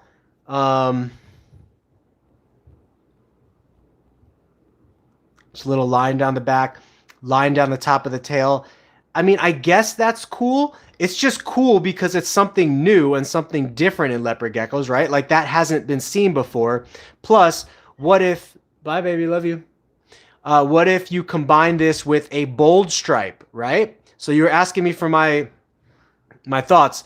What if you combine this with a bold stripe leopard gecko to where it has two stripes down the side and now a stripe down the back? That I actually think would be pretty cool. But I think that that's, I don't know how close that is to being done. Here's a Bell Cypher, so maybe something going on with the eyes. A mature female wild type background genetics. A mature male wild type background genetics. Crazy 8 was the first known cipher het. He was hatched out in 2012 and would later prove to carry the gene. So here's a het. So it's definitely a recessive gene. But if I'm reading this correctly, and this is a female adult, and this is a male adult, you can see that there's a little stripe down the back right there, but like no striping in the tail. So a lot of that pattern fades out anyway. A Bell albino cipher eye. Now this is interesting that the eye is that red in the cipher and it doesn't have eclipse. So if there's something going on with the eye, which it looks like there might be, like a kind of like an all shading of the eye, that would be pretty cool. But again, for me right now, there's just not enough here for me to want to invest in it. But, you know, time will tell the potential of that, and everyone has their projects that they like and they love, you know what I mean? So to each their own. I have her in a tub right now, if that helps.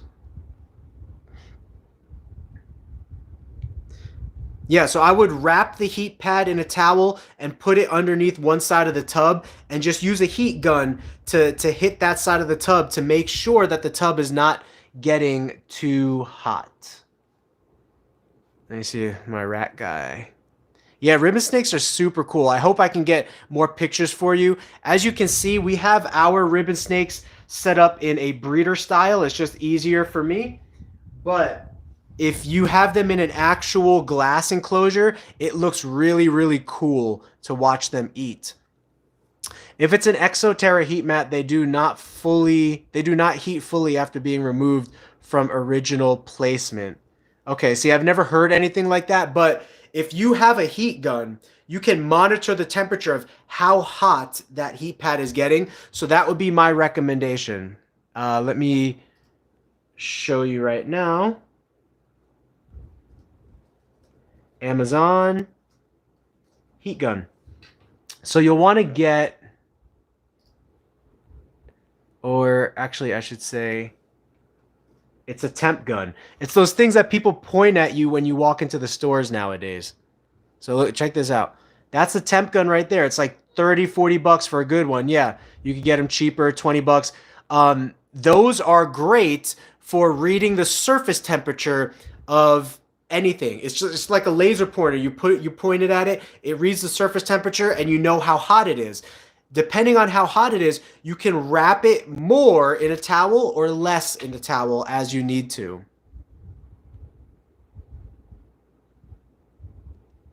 Yeah, I think it doesn't look too great right now, but I think over time, like the white and yellow, it might become, yeah, for sure. And like white and yellow is awesome now, right? So you never know. In time, things grow. So is my female in extreme ovulation or possibly early egg development? Symptoms are loss of appetite, staying in the hot side, and very visible white with pink.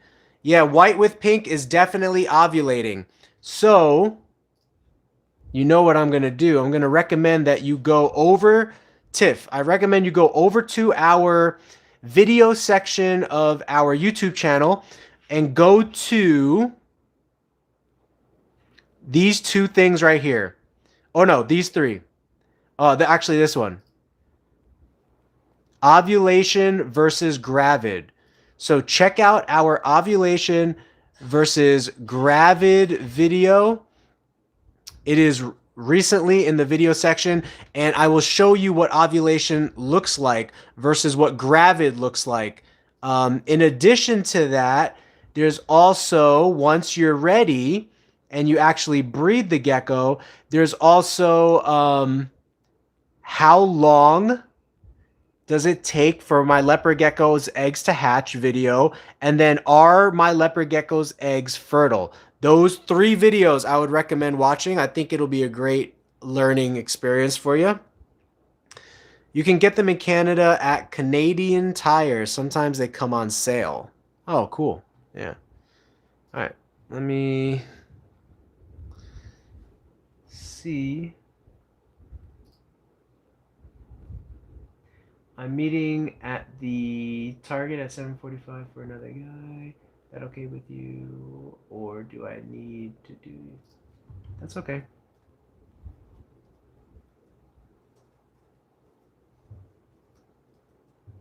Sorry guys, making sure I get rats for the snakes tonight.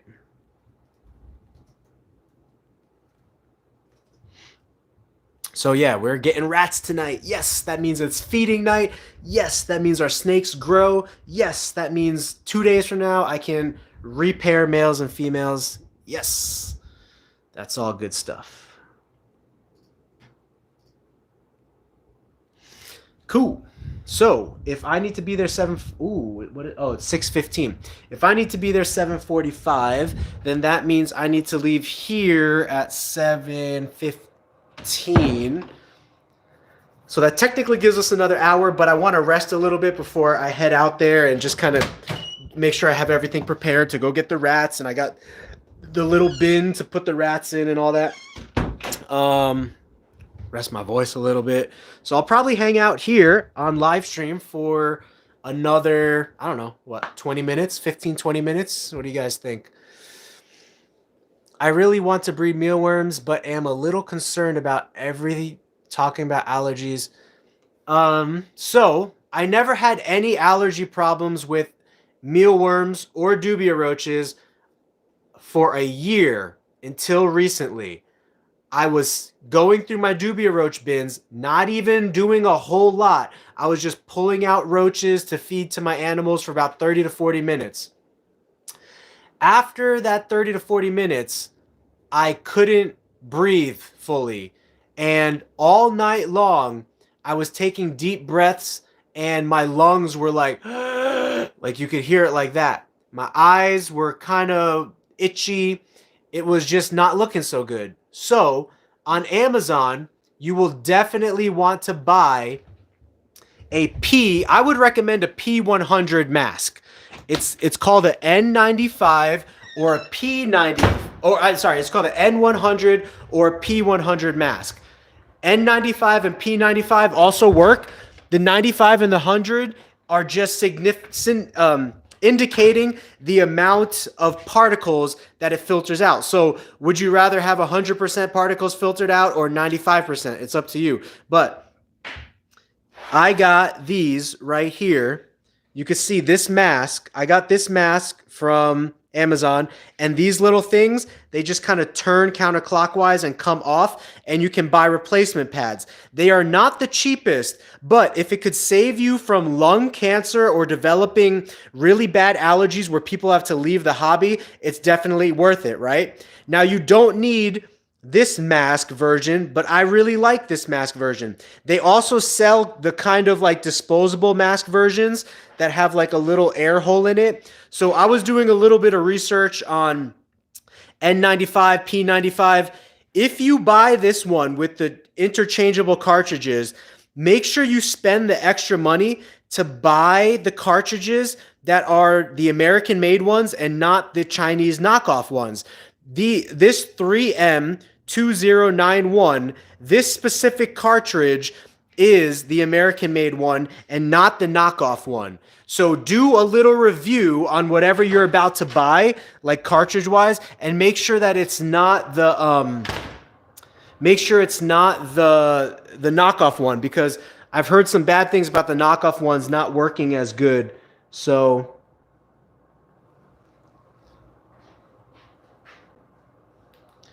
yeah, you'll just want to keep that in mind. But yeah, don't be scared about mealworms. Just use the mask. If you use the mask, I think you'll be perfectly fine. I also asked Rainbow Mealworms. I said, hey, what do your employees use? So rainbowmealworms.net, they're like the biggest rainbow mealworm distributor in the world, and especially in our country. And they said they use N95 or P95 masks, but you can also use N100 or P100 masks.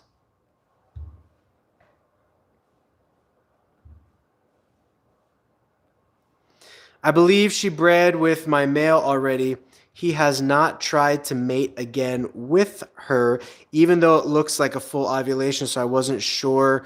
Could he be uninterested because he is about to shed? So after the males and the females breed with each other, the females will tend to fight off the males.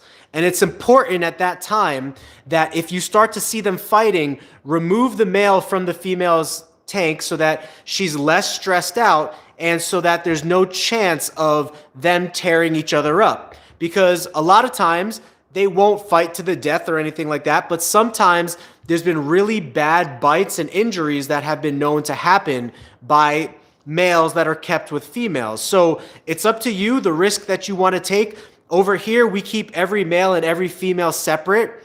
In the future, we might do breeding groups, but and that's okay. You can keep the geckos together. Just make sure they're not fighting. If they're fighting, definitely remove them. And if you have the option of keeping them together or separate, then I would say keep them separate.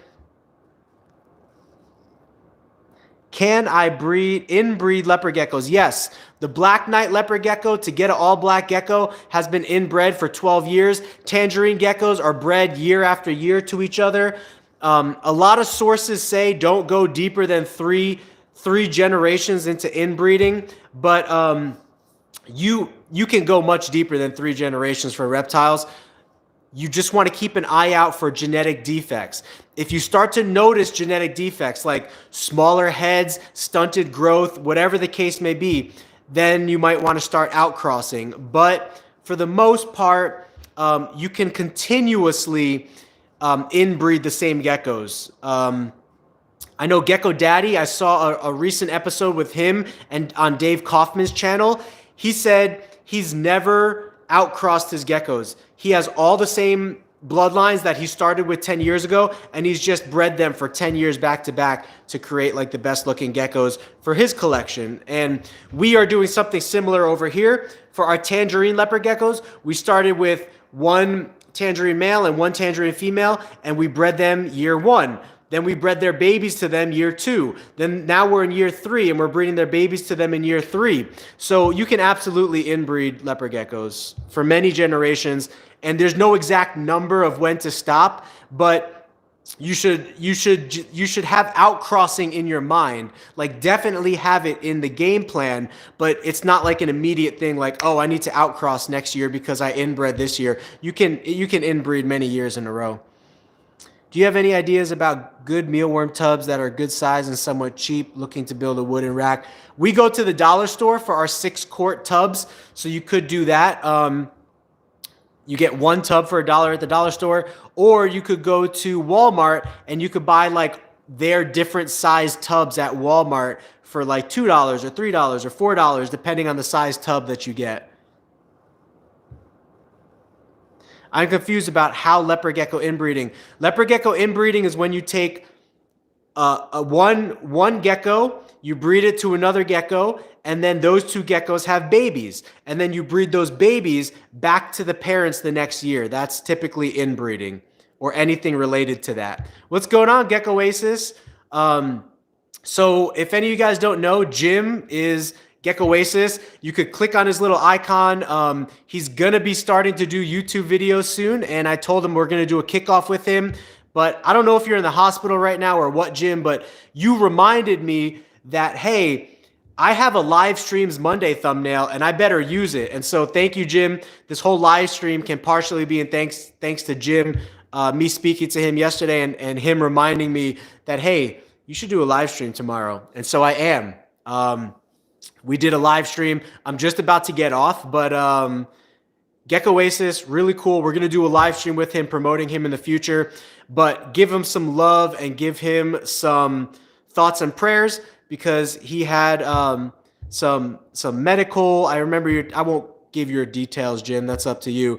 But he had to take care of some medical stuff. So our thoughts are with you, Jim, and we will do a live stream with you and your breeding project as soon as we can when you are ready to do that. Yeah, I saw Gecko Daddy video. Yeah, he's got some amazing tangerines. So the way that you get the best looking animals is by inbreeding. So that's very common in the reptile world. I would not suggest that in the mammal world because there's a lot more genetic defects that happen. But I'm sure they do that with dogs and stuff like that. I just don't know much about that. But with reptiles, it's perfectly fine. I took them apart as soon as it happened. I just wanted to be sure if she was already fertilized or not. So typically, Tiff, when a male and a female breed one time at the beginning of the season, that's enough to last the female all season for 4 to 5 months, however long her season is. But I like to repair my females, or try to repair my females, every 2 layings. So like every 2 clutches or so. And yeah, just because if you try to repair them and the female rejects the male, don't worry about it. That's okay. That means that she doesn't need any more sperm at the moment, you know? Why do you never tell me anymore? I always miss everything. So sad. I'm sorry, Jay. I think we're going to start doing live streams every single Monday now. And I'm going to do it around, 4 o'clock to like the 6th to 4 o'clock for like 2 hours. So it's going to be like 4 to 7, 4 to 5, 4 to like 6 o'clock. What time is it now? Yeah. 4 to 6 or 6:30. I don't even know what time zone we're on. Arizona be crazy. I think we're Mountain Standard Time. But yeah, so it's going to be around 4 o'clock. That's close to Pacific Standard Time every single Monday. That's definitely what I'm going to try to do. What happened to twice a week? Twice a week? I want to do twice a week, Jay, and I'm probably going to do another live stream. But here's what happens. Whenever I say I'm going to do a live stream 2 times a week, something happens in my week, or I wind up shooting a video, stuff just piles up, and then I'm just like super swamped with stuff, and it's difficult for me to do the live stream or whatever the case is. But as we grow and we wind up taking on more help and volunteers and employees and such, I'm going to have more free time to do live streams. And eventually we will probably be doing daily live streams, similar to like Brian Barczyk and who is it? Jay from Prehistoric Pets, because I know people just want to dive in every day. And even Billy from Mutation Creation, he's doing a daily live stream now too, of just kind of showing behind the scenes.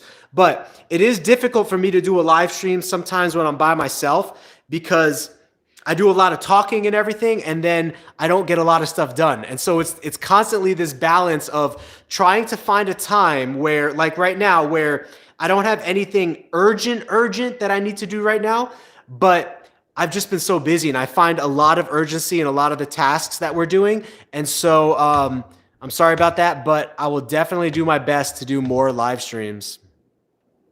How many adult dubia roaches would you put into a bin to prevent overflow? I have 66 quart. If you got a 66 quart tub, that is huge. Let me give you an idea of what we have. Do you have a red stripe adult? So if you're talking about leopard geckos, Jay, I believe we do. I'll show you it here in a second. But so these are like those 10-gallon bins from Walmart. Like you can just kind of see how we set them up. I probably have in there's probably, let's see, like 500 females, like 100 males, like 500 jump. There's probably like 1,000 adult roaches, 1,000 to 2,000 adult roaches inside of each one of these bins. And that's starting to hit max capacity of comfort, because they're starting to, just get more crowded than I would like. You know what I mean? And you can see that even this is it's not super, super crowded. It's not super, super crowded, but I just personally, I like to give them, a little bit more space. But roaches, they love to be close knit. So 1,000 to 2,000 roaches in a container that size is perfectly fine. Now, there's 2 different definitions of red stripe, Jay. If you look up one definition of the red stripe, it is a red outlining. It's a red outlining along the gecko's back pattern there. And it's difficult to see in the camera. The camera's not picking it up. But this gecko does have 2 red stripes that straddle that middle line. The other, and that was something that spontaneously popped up for me. It just happens sometimes in hypo lines. Kind of looks like, let's see. So it kind of looks like what's going on with this bold stripe, where you could see those two black lines going down the middle. On the last gecko I showed, there's two red stripes going down the middle, and it has a very hypo back, like a no pattern back. Some people refer to that as red stripe. Other people and that is a spontaneous kind of trait that I believe lies in the gecko's DNA, just from being a hypo leopard gecko. I believe I've noticed in my own collection, a lot of hypo pairings tend to have those stripes that go down and straddle both sides of that middle median divider line. It's happened for me a couple times now. I can show you another gecko here. There. You could see this gecko also has two red stripes that go down and straddle both sides of the gecko's back middle line. And it's tough to see on camera, but some people say that that is not a red stripe, and that a red stripe is like a bold stripe but with red patterning, and other people say that that is a red stripe. So depending on your definition, yes, I do have red stripes over here.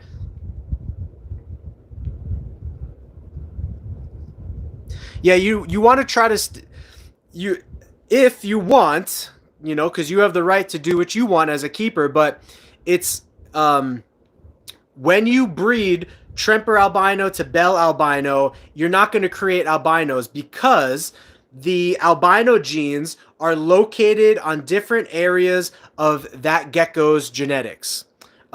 Basically different areas of that gecko's chromosomes, which tie into that gecko's DNA and genetics. It's located in different areas, and they do not make albino leopard geckos when you take a Bell albino and combine it with a Tremper albino.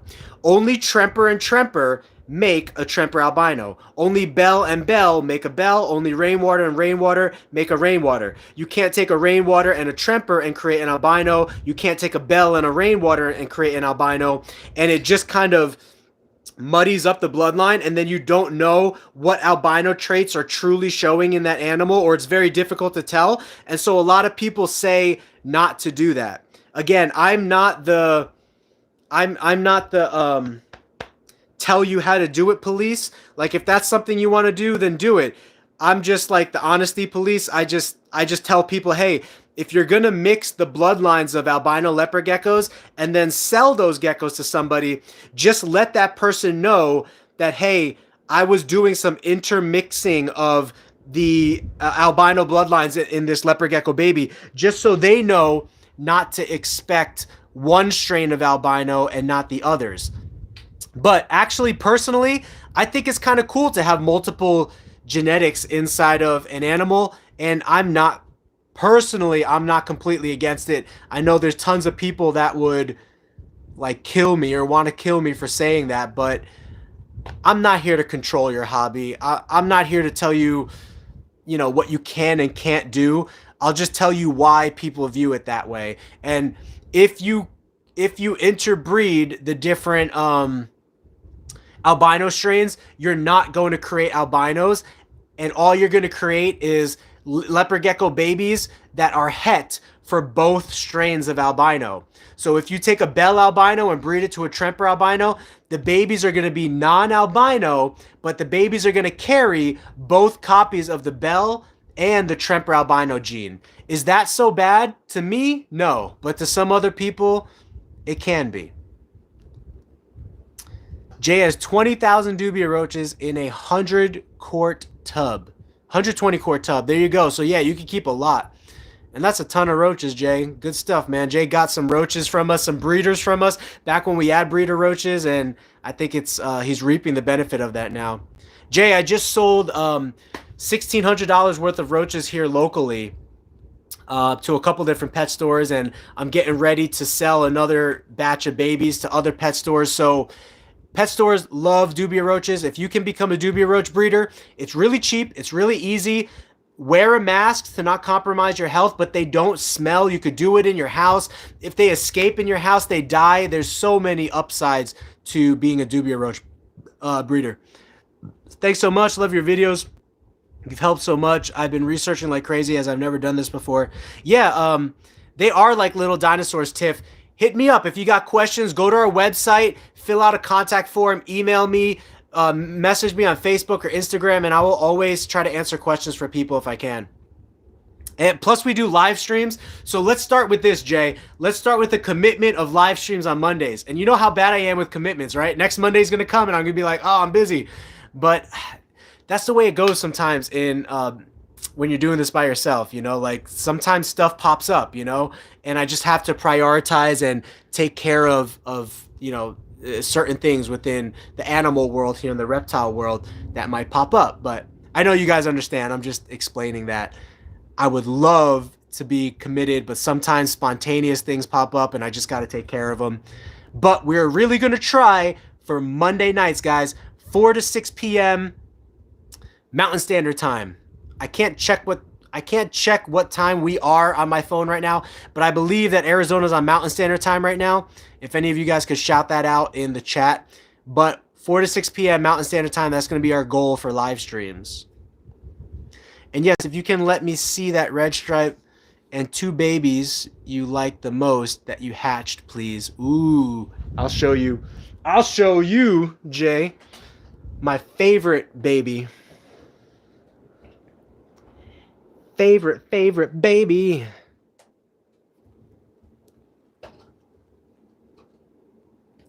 Look at this baby. Look at that girl. So hard to tell the colors on her, but there, you can kind of see it. And see, this one has some red coloration straddling its spine, and it has that green stripe going down its back that used to be red. I mean, used to be black.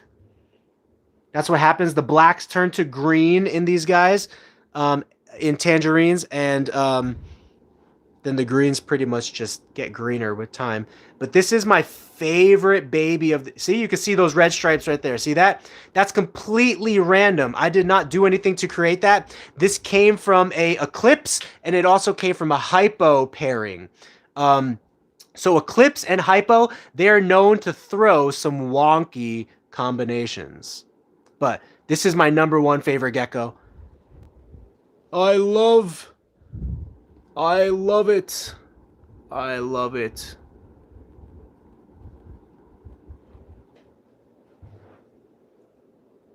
Let's see if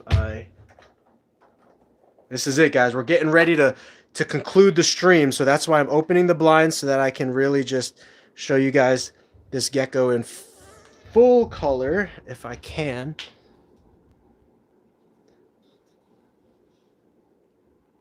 Really difficult, but you can see that green stripe down the back, that lime green stripe, red stripes surrounding that green stripe, and just a very nice tangerine coloration.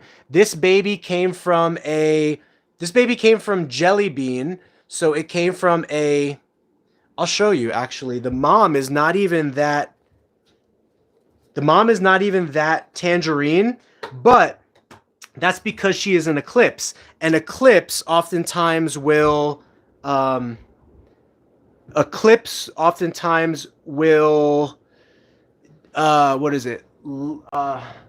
lessen the saturation of the tangerine. But that doesn't mean that in the genetic code for the animal, it doesn't have the potential to create a very tangerine leopard gecko, because Jelly Bean right here, the mom, came from very tangerine parents. So when you look at Jelly Bean right here, you can see that she's pretty much like a yellowish tangerine. Nothing like the baby. But because I bred her to a very tangerine dad, which let's see if the dad's out right now. He's usually always out. But he's not right now. He's resting because he's always breeding. That's why he's usually out. But yeah, so there's the mom. If you breed her to a very tangerine dad, then that gives even more tangerine genetics into the leopard gecko. But Eclipse and Hypo throw some wonky patterns and colorations and some really cool weird stuff in the geckos. It's hard to appreciate this guy's color because it doesn't really shine through on camera, but he is the brightest, like the brightest orange that we have. So there's a difference between like a deep dark orange and a bright orange. This guy is like fire orange. Like when you look at his color in person, he just really, really shines. And so he's the best looking tangerine male that we have. And that's partly because his dad is Skittles, which was a nice color tangerine with emerine and green coloration. And that's why this guy is throwing some great, great contrasted leopard gecko babies this year. And that's why we bred him to like almost all of our tangerine females, because to me, he has the best coloration to pass on to the next generation of tangerines. Now, if you look at his brother here, his brother will probably show up more tangerine on camera because his brother is not albino, but I can tell you that he is definitely brighter than his brother. So you can see his brother is more hypo, you know what I mean? And very nice tangerine looking, right? Nice tangerine looking. It's hard to appreciate his color fully while on camera, but I'm telling you, if you don't believe me, I'm telling you this is the truth. This guy right here in this tub, he is like 2 times brighter than the guy that's in my hand. So just as a reference, there's the guy that's in my hand, very nice. But the guy that's in the tub right here, he is just a whole shade brighter of an orange. And you see the babies that he's producing this year. So back to my second favorite baby of the year was one of the first babies that he produced with his mom, actually. But look at this. Look at this beauty. Now this beauty, also hard to appreciate the exact orange and green tones that are in this baby from the camera here. But it's going on. I'm telling you it's there. So this one was temperature sex to be female. Whether it's male or female, it's not really going to matter, but none of my girls that have ever been temperature sex female have turned into males yet, not to my knowledge, you know.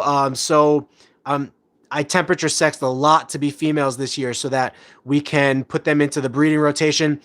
If this, you know, solidifies as a female, we're probably going to repair her to her dad, which is that bright male, or if we get any males that are brighter than him this year from his offspring, we will breed her to her sibling from him this year. So those are my 2 favorite geckos, Jay. This one, and then the original one that you saw earlier on with the stripe. Because they're showing right now, they're the 2 that are showing oranges, reds, and greens. And that's kind of what we're going for in our tangerine line. We want a combination of oranges, greens, and reds, and bright color to be in the genetic code, you know, the genetics of the animal. So I selected the parents very strategically from a great breeder out in Florida, you know, 3 years ago. And I told myself that little by little, I really think that this is going to make a great pair, because the mom, I'll show you the mom. All right, this is going to be the last thing I show, okay?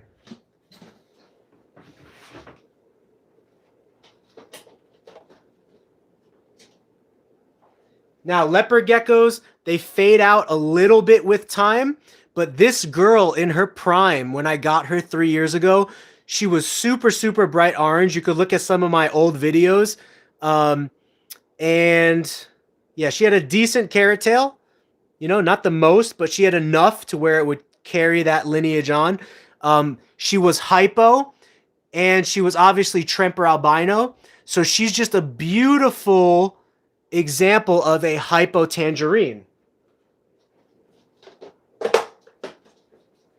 But she's only tangerine. She has no other colors in her. I almost bought a male that was just like her, hypo, albino, tangerine, but I knew all I would ever produce is hypo, albino, tangerines if I breed 2 hypo, albino, tangerines to each other. So I got this guy to throw a monkey wrench into it. And it's hard to see, but whatever's kind of looking yellowish, that's actually green coloration or green hues. This guy is a tangerine emerine leopard gecko, and I call him Skittles because you can go way back and see the unboxing video of this guy in some of our first videos, but his coloration was like the rainbow when I first got him. Those areas that are kind of grayish, they really look purple in person. He has green coloration in person, and of course that tangerine color. So I strategically picked this guy and that girl to kick off our specific line of tangerines that I wanted to be known for or produce, to have purplish color, greenish color, and tangerine color. I didn't know that they would also kick off some red coloration, but it started to happen. So, do you believe that any popular morphs like Tangerine or Black Knights will be produced so much the price falls? Yeah, tangerines, the price is already falling on tangerines depending on how good of a quality you get. The best quality tangerines right now are like $800 to $900. The lowest quality ones might be like $100, and then the average to good quality ones are going to be in the middle of that, like $200 to $400 or $500. You know, and to answer your question for Black Knights, yes, the more that people create them, the lower the price is going to get. That's why we bought 7 of them this year, was to kind of, you know, solidify a good breeding group for us, but also breed so many so that we can bring the price down.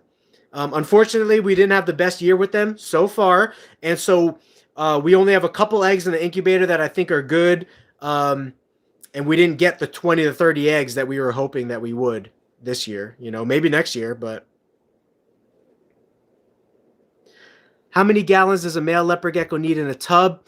We keep all of our leopard geckos in 12-quart tubs, but I also think that 28-quart tubs work really well. So 12 or 28-quart tubs from Walmart.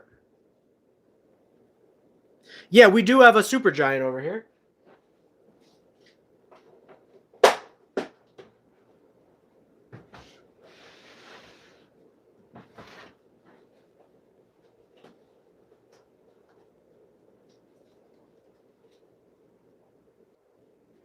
All right, so this is our supergiant.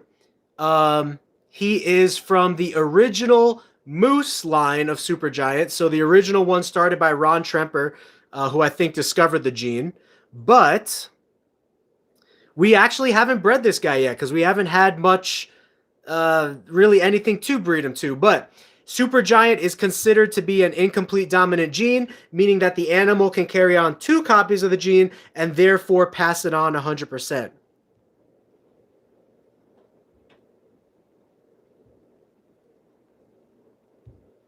The baby boas Geckoasis, earlier on in the stream, I was actually showing how our little baby boa is doing. They have not eaten yet, but tonight I'm picking up rats and mice hoppers. So I'm trying rat fuzzies and mice hoppers to see if they will eat those and take. Yeah, leopard geckos are great. Do a lot of research, Jackson. Watch all the videos that we have on breeding and keeping leopard geckos. We have a couple different videos. Soak up as much information as you can from myself as well as any other breeders, and then jump into it. Yeah, there's quite a few things you need to know about breeding leopard geckos, like the season, how to breed them. Watch our videos as well as do your research on YouTube and watch a lot of content and then create your own plan of attack of how you want to go about doing it. Cool. I'm glad you like the Monday stream. I think I'm going to stay steady with this because I know when I was working the 9 to 5 on Mondays, I was like, you know, dreading Mondays and whatnot. So I thought that maybe this could bring a little cheer to people's days.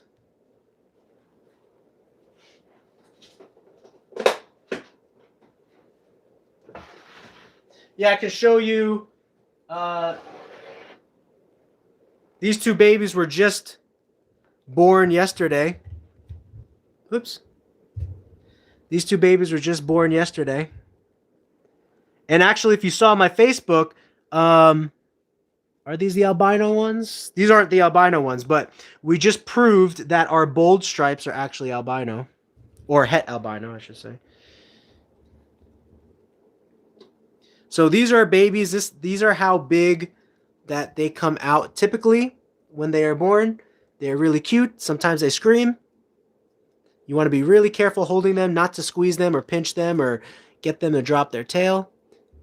And these ones are actually really well mannered. They are pretty cool, and they grow like weeds, guys.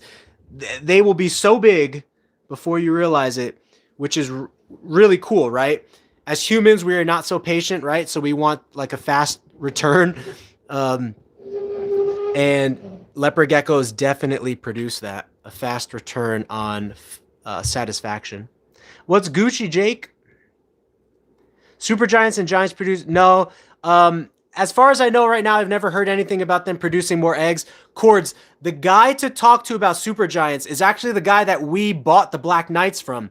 We bought his whole project of Black Knights because he wanted to stay focused on the super giants. That guy's name is Calico Geckos. Find him on Facebook or Instagram, Calico Geckos. Message him. He can answer any super giant questions that you might have. But as far as I know, super giants are just pretty much exactly the same as regular leopard geckos. Breeding wise, amount of eggs, all of that. It's just a gene inside of them that is thought to tweak their genetics and make them bigger.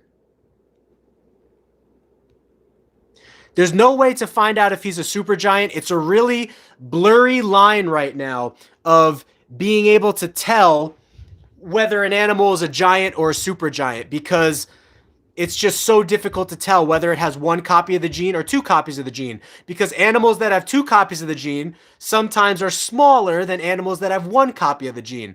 So it's just really, really hard to tell, which is probably why, in my opinion, that they never really picked up that much popularity, right? Like, they're super cool to have, but it's just a little bit more difficult of a gene to work with.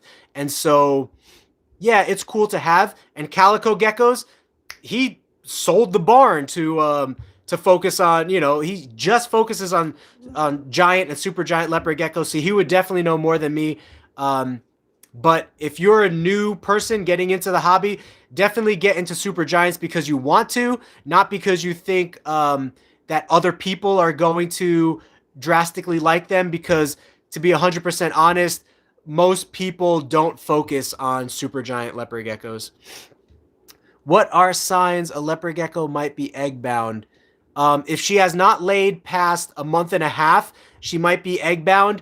Just try to give her a warm bath or give her a dark place to hide and to rest, and hopefully she will pass those eggs.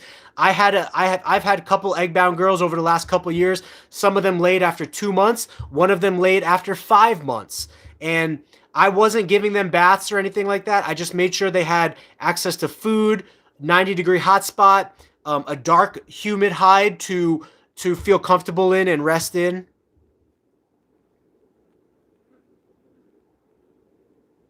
Yeah, just keep an eye on her.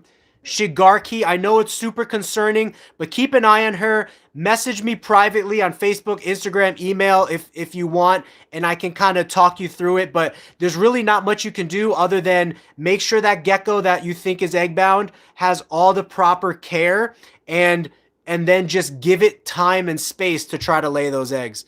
You can't really do surgery on it or anything like that. I mean, you can, but surgery is probably going to cost a couple $1,000s and not be even a guarantee that you can remove those eggs. It's just not really a practical solution. You should not be scared of egg-bound females. I know it is a super scary situation, but there's really not much you can do in that situation. Some people give warm baths to their geckos. I don't. Whenever my geckos are, kind of going through egg-bound, I just make sure their hide is humid, make sure the room is warm for them, or their hiding spot is warm, 90-degree spot, and I just give them their time and space to do what they need to.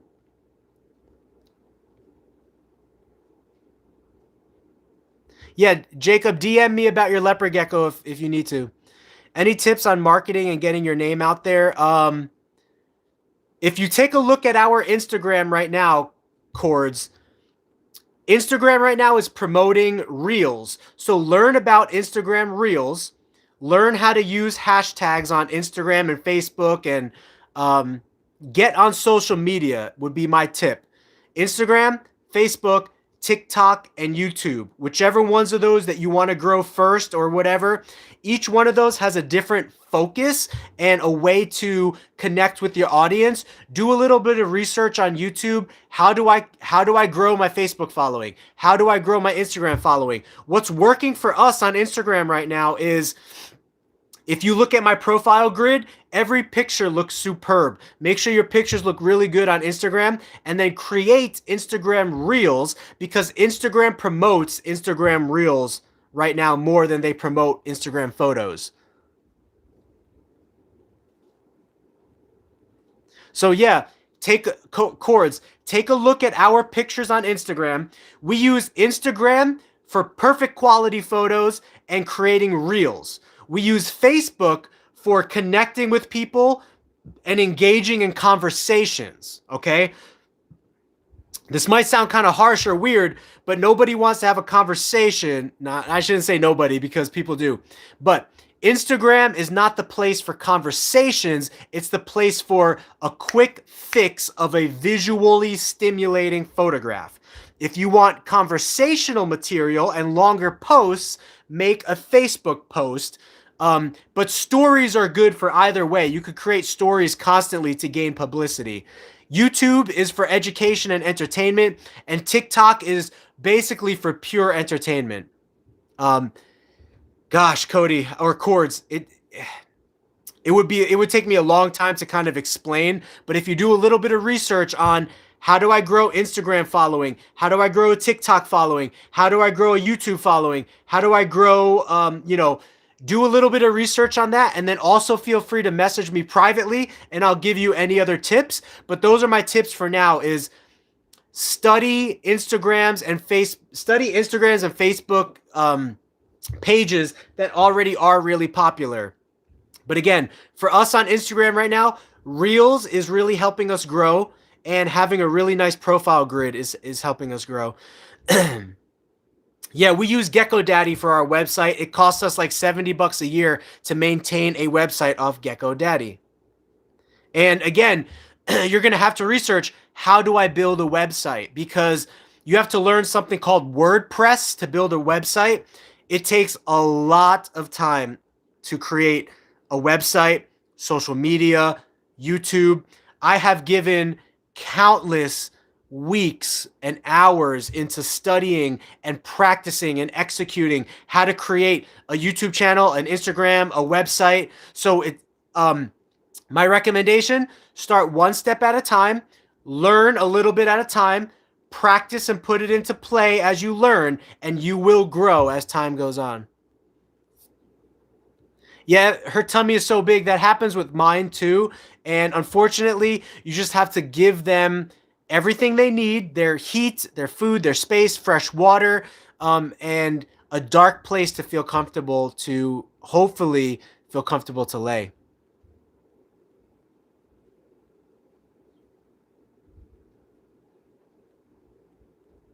Only breed a leopard gecko, Natalie, if she's ovulating. Check out our video on ovulation in our YouTube video history. There is a way to know if your female leopard gecko is ovulating. Only pair females if they are ovulating. Otherwise, it's just a waste of sperm, energy, time, because they're not going to produce eggs unless they're ovulating. And sometimes during breeding season or coming out of the winter season, they will go off of food for a little bit, but they usually don't stay that way. They'll kind of nitpick at their food, so still give them food anyway. If you want to learn about leopard gecko genetics, check out our series on leopard gecko genetic videos. We have like 6 videos on leopard gecko genetics and 2 videos on line breeding leopard geckos. I think that'll give you a great dosage of learning about leopard gecko genetics. And then also feel free to research more on YouTube as well as time goes on, from other creators. Squams, it's me, Chords. Thanks so much for this, man. I hope to purchase from you in the future. Thank you so much. I appreciate you, and thank you for that $5 donation. That means so much. can you put a female with a male, or should it be the... I like to put males into the female's territory because to me, her territory is marked with her pheromones and her scent. And when you put the male in with her, I've always had success with that. However, some people have not had success with that, and they had to put the female into the male's cage. So it just kind of depends on your scenario. But 9 times out of 10, putting the male into the female's cage, that's going to be the answer. So I really appreciate all you guys being here. Please check out the rest of this video. If you're going for a run or exercise or a car drive, there's probably some stuff you can learn by listening to this video. But I thank you so much. I do have to go at this point right now. We are going to be doing live streams every Monday now from 4 to 6 p.m. or 4 to 7 p.m. Mountain Standard Time. I'm in Arizona, so just whatever state you're in, just look it up. What time is it in Arizona? And it will tell you what time we are. 4 to 6 p.m. We are going to do that one. Thank you guys. I love you guys. I will see you in the next live stream. Have a geeky gecko. Great rest of your evening. Thank you, y'all.